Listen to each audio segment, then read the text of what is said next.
like rankings, like it's pretty common in everything. Like if that seems like it's a bad thing to you, then it might just not be a good atmosphere to like play in tournaments. Like it just might not be.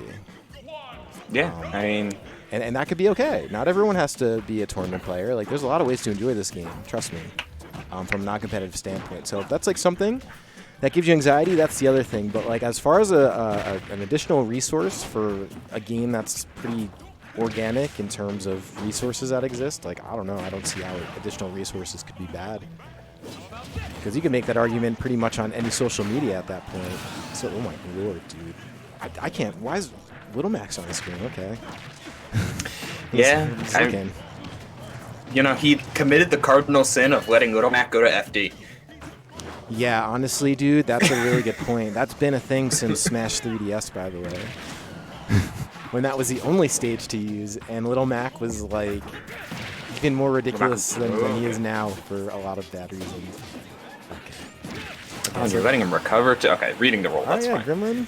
So I have a feeling Grymlynn might be one of perhaps one of River's subs or one of those guys from the community, because I do see the Chrom, which I got to tell you is not a character I see very often outside of like River's streams or, the other Chroms, which I don't even know how many there are. I don't even know if like Mr. R still plays that much or if he uses Chrom or, like I don't think really anyone uses this character that much. I honestly don't see this character in DNA, like, ever.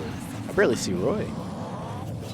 Oh, I could not even tell you the weird reduction of Chrom in just in general metagame, but as the ultimate idea trends from playing a fast-paced neutral to, hey, we're going to be trying to camp each other, not camp each other out. We're going to be trying to get the most off of every individual advantage state we can. Like, I mean, he's gotten 70 off of just this ledge trap. Chrom suffers because Chrom can die just immediately. Okay. I actually thought for sure he was going to land that KO punch. He's in good position. I was waiting for him to try that. I don't know if that works or not or how well it works. Because I know sometimes Chrom's recovery will just like vacuum you underneath and kill you when you least suspect it. So I don't know what happens when that charge punch meets it.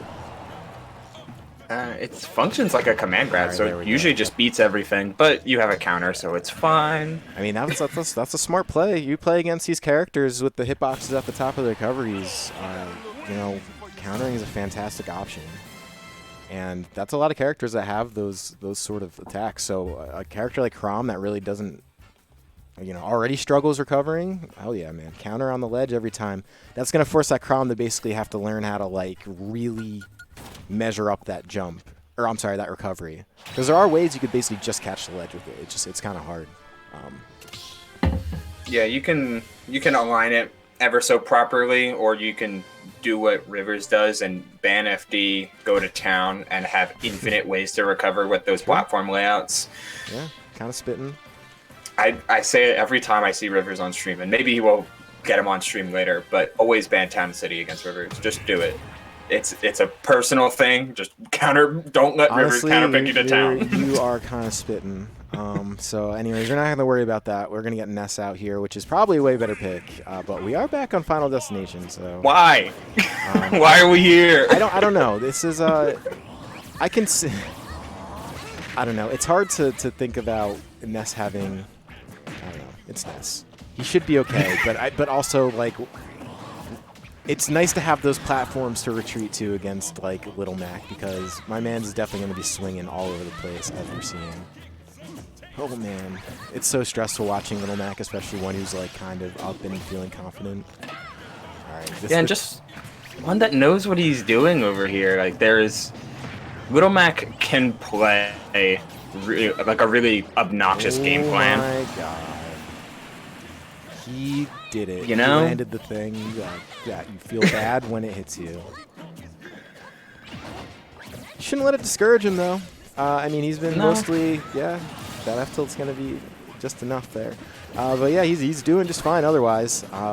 That's the thing, though. Okay. Oh! Again? Twice. Two of them. The two cardinal sins. Two Salt King's, like, defense. I wasn't expecting him to just be able to PK Thunder immediately like that either. I don't know. It looked like that was pretty well done on behalf of Grymlynn. Oh yeah, it's the same recovery theory where if you bounce off the stage, you can, within, I think it's like 5 frames, you can PK Thunder again. You just do that on stage, and nobody expects it. Dude, I gotta be honest, I don't think I've seen that a whole lot. And that's gonna, yeah, I mean, that's He's dead. a really good counter pick coming out from Grymlynn. I don't know if maybe this is the main or just obviously a lot more comfortable matchup against Little Mac, because Little Mac is obviously, as you saw, extremely exploitable when he's off stage. So either way, it definitely worked for Grymlynn. It was a good call, and that was the way to start it out, because it was still looking stressful at the beginning of that game. Oops. Oh, this is the wrong. That is not the replay I want. That's the replay I want. Bounce and Look pop at it. that. Oh, he got shield poked too. He got shield poked by the. Well, it wouldn't have mattered because if it hit it, if he blocked it, his shield pops anyway. So. Yeah, let's here. Hold on. Let's see again. Oh The my God, trail dude, that's pops him out. cheese. But honestly, good situational awareness from Grymlynn. That is that's what you do. And I don't know. It looks like I don't know where Grymlynn went, but they're not in the arena. So we'll see. Hopefully they come 1-1. back. All right, there they are. GG, shake my hand. Okay. I did it. I don't need to play again. That's like when you're on Elite and like you just it looks like you're gonna do a best of 3, but you just decide to leave after you just win the one that you want to win. I hate that so much. Dude, it's so frustrating. Please play the best of 3. Just play, dude. We played 2. Yeah, nothing leaves you with like a worse taste in your mouth. But anyways, all right, Oh, so we're please stop back. jumping. Dude, we are back to Final Destination. I guess I don't see why not at this point. Yeah, as a Little Mac, it makes sense to counterpick here. And what was doing so good in Game 1 is that Salt King played Little Mac like the anti-mash character he can be played as. I mean, all of this ground moves have a ton of armor. He's ridiculous fast jab, ridiculous fast dash, things like frame 1 jab, all of that good stuff. I never see that hit ever. Why is it the worst like game-breaking mechanic in this game? Like you know, that was a really good idea, the right idea to armor through that, but didn't end up working out in the end. But yeah, we'll see. I mean, I feel like once Salt King, I mean, and this is kind of the mantra of Mac, you get a little bit of momentum going, and things can change very quickly. But he's gonna have to figure out how to get off the ledge against. Okay, that was good saving of the jumps there, and at least gets himself in a favorable position on stage, man, because Grymlynn is not really getting a whole lot of opportunity for that. Yeah, and he has gone Ness, and for some reason, he picked up on Salt King's jump habit with Little Mac, which is not usually a character you develop a jump habit with. Okay, he's holding. But hey, he picked up on it and has been really punishing a lot of the jumps from ledge, and catching Little Mac without a jump is death. It's death at any %. Dude, how much worse would you think it'd be dealing with Mac if his KO punch like didn't just go away immediately? Like what if it was just on a timer, like limit or something? It would be a whole lot harder to camp this character out, because you could, within those 30 seconds, instead of trying to take an offensive approach, he could, or you're platform camping, and not in this case, he could just wavelength KO punch and just blow you up at any moment. That's... Dude, I knew what he was going for too, and it was so close. He had to let that rip though, or else he was going to get grabbed.